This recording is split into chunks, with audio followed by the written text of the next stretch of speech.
Hi everybody, we're back. It's Paige Bixler and Penny Hunziker, coaches with American Health and Wellness Group, here to give you the most recent update on COVID-19. Today what we're going to be talking about is, what if I feel sick or have symptoms? Could I have COVID-19? So we're going to talk about that today. So let's start by talking about the symptoms.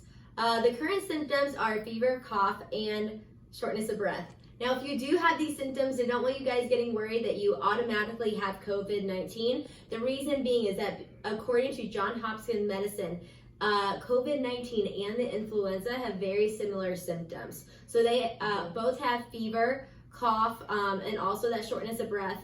However, the influenza also has, chances of vomiting, diarrhea, all those aches and pains. So if you have some of these symptoms, we don't want you jumping to conclusions that you automatically have that COVID-19. Yeah, and that's a good point, jumping to conclusions. Don't panic is what the CDC is saying. In other words, if you think you have the symptoms of COVID-19, do not go to the emergency room, but call your health provider, your doctor, or call the hospital, and then they will give you direction from there. So that way, if you would have it, you wouldn't be passing it along to anybody else.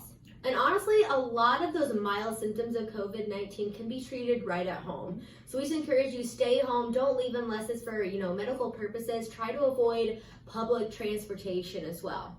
Now, let's say I had some of those COVID-19 symptoms. Right. I decided to self-isolate. Penny, how would I know it was time for me to discontinue that self-isolation? Well, if you are separating yourself from family and friends to protect them as well and wait and see, you want to be sure and wait that fever, remember fever is how COVID-19 will present itself, and you will want to wait 72 hours, that fever to be gone for 72 hours. And when I say gone, I mean without the use of Tylenol or ibuprofen. You also want any other symptoms you might be having, like headaches or aches and pains, to almost be gone, if not greatly diminished. And then the other thing is, the first day of your symptoms, you want it to be at least 7 days without that first symptom that you had. So about a week to keep yourself isolated, and then you should be good. And to those of our listeners that have been tested for COVID-19 and your test was positive, these are the things you want to be looking for to discontinue that self-isolation. You want to make sure that, number one, that fever is gone, your symptoms have improved, and also we want you to take another coronavirus COVID-19 test. We actually want you to take 2 of them 24 hours apart and have them come up negative for you to know that it's okay to come out of that self-isolation. Now, a lot of people are asking, how do I get that test? Well, not everybody needs the test, because as Paige was referring to, some of the COVID-19 flu and symptom virus can be dealt with at home and can be pretty light.